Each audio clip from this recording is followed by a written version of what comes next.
ទីនេះ Newsbox ព័ត៌មានពិតទាន់ហេតុការណ៍សម្រាប់លោកអ្នក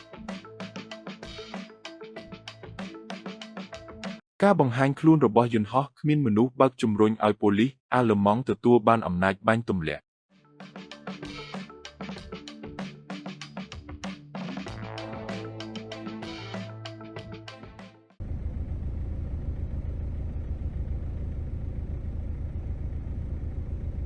L'instant.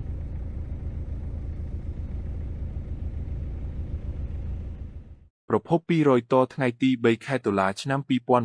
2025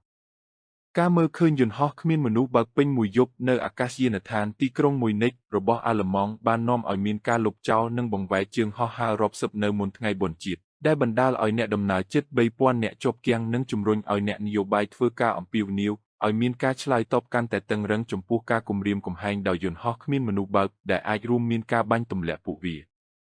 ការរំខាននៅអាកាសយានដ្ឋានមួយនិចគឺជាឧបត្តិហេតុចុងក្រោយបង្អស់នៃឧបត្តិហេតុស្រដៀងគ្នានេះដែលបានធ្វើឲ្យអាកាសចរអឺរ៉ុបមានការព្រួយបារម្ភអំពីការវាយប្រហារកូនកាត់ដែលមិនអាចប្រកែកបានលើសម្ព័ន្ធមិត្តអឺរ៉ុបរបស់អ៊ុយក្រែនដែលអាចដឹកនាំដោយរុស្ស៊ីវិមានក្រឹមឡាំងពិតជាបានបដិសេធការជាប់ពាក់ព័ន្ធក្នុងឧបត្តិហេតុនេះអាកាសយានដ្ឋានបាននិយាយថាការមើលឃើញយន្តហោះគ្មានមនុស្សបើកជាច្រើននៅល្ងាចថ្ងៃប្រហ័សបានបង្ខំឲ្យការគ្រប់គ្រងចរាចរណ៍ផ្លូវអាកាសត្រូវផ្អាកប្រតិបត្តិការដែលនាំឲ្យមានការលុបចោលជើងហោះហើរចំនួន17និងរំខានដល់ការធ្វើដំណើរសម្រាប់អ្នកដំណើរជិត 3000 នាក់ដែលត្រូវបានគេផ្ដល់គ្រែជំរុំភួយនិងអាហារជើងហោះហើរមកដល់ចំនួន15ផ្សេងទៀតត្រូវបានបង្វែរទៅតំបន់ជុំវិញលោក Marcos Sodor ប្រមុខនៃតំបន់ Bavaria ដែលមានទីក្រុងមួយនិចជារដ្ឋធានីបាននិយាយថាប៉ូលីសរបស់យើងត្រូវតែទទួលបានអំណាចដើម្បីបាញ់ទម្លាក់យន្តហោះគ្មានមនុស្សបើកគាត់បានប្រាប់កាសែត Bild ថាយើងត្រូវការអធិបតេយ្យភាពលើដែនអាកាសរបស់យើង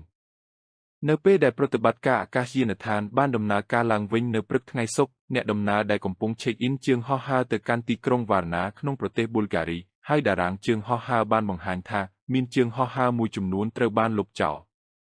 ជើងហោះហើរពីបាងកកគឺជាថ្ងៃដំបូងនៃការចុះចតនៅម៉ោងប្រហែល 5:25 នាទីព្រឹកម៉ោងក្នុងស្រុក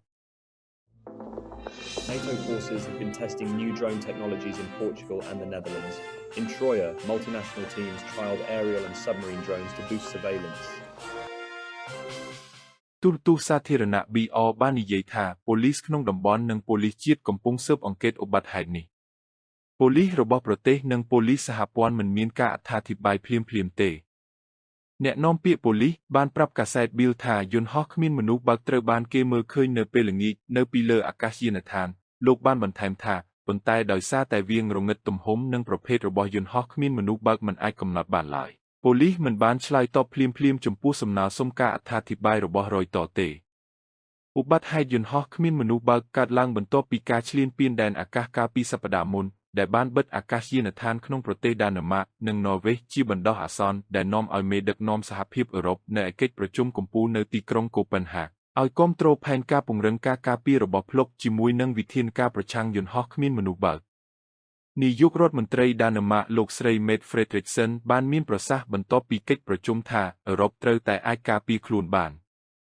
រដ្ឋមន្ត្រីការពារជាតិរបស់លោកស្រីបាននិយាយកាលពីព្រឹកថ្ងៃសុក្រអំពីសង្គ្រាមកូនកាត់របស់រុស្ស៊ីប្រឆាំងនឹង NATO និងលោកខាងលិច Just got your alarm. No, we had a very fruitful discussion, so I think Just got your alarm.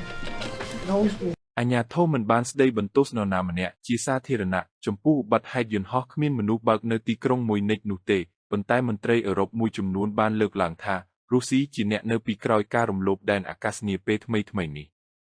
ប្រធានគណៈកម្មការអឺរ៉ុបលោកស្រី Ursula von der Leyen បាននិយាយកាលពីថ្ងៃពុធថារុស្ស៊ីព្យាយាមសាកល្បងពួកយើងប៉ុន្តែរុស្ស៊ីក៏ព្យាយាមចែកចាយការសាបព្រោះនិងការថប់បារម្ភនៅក្នុងសង្គមរបស់យើង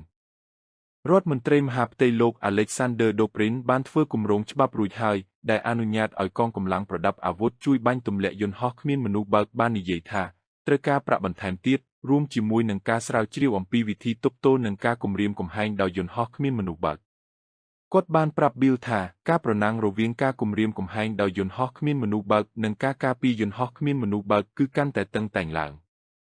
ប្រធានាធិបតីរុស្ស៊ីលោក Vladimir Putin បាននិយាយលេងសើចកាលពីថ្ងៃប្រហ័សថាលោកនឹងមិនហោះហើរយន្តហោះគ្មានមនុស្សបើកលើប្រទេសដាណឺម៉ាកទៀតទេ ប៉ុន្តែទីក្រុងម៉ូស្គូបានបដិសេធការទទួលខុសត្រូវចំពោះឧบัติហេតុនេះអាជ្ញាធរអឺរ៉ុបបានចោទប្រកាន់រុស្ស៊ីពីបទរំលោភបំពានដែនអាកាសក្នុងតំបន់រួមទាំងការលុកលុយនាពេលថ្មីៗនេះដោយយន្តហោះគ្មានមនុស្សបើកលើប្រទេសប៉ូឡូញនិងយន្តហោះចម្បាំងលើប្រទេសអេស្តូនីខណៈដែលទីក្រុងម៉ូស្គូបានចោទប្រកាន់អង្គការ NATO ពីបទបង្ករឿង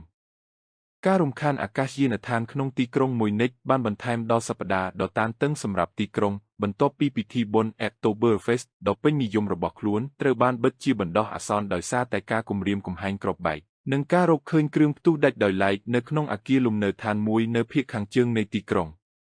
ថ្ងៃសុក្រគឺជាថ្ងៃបង្រួបបង្រួមអាល្លឺម៉ង់ដែលជាថ្ងៃឈប់សម្រាកសាធារណៈ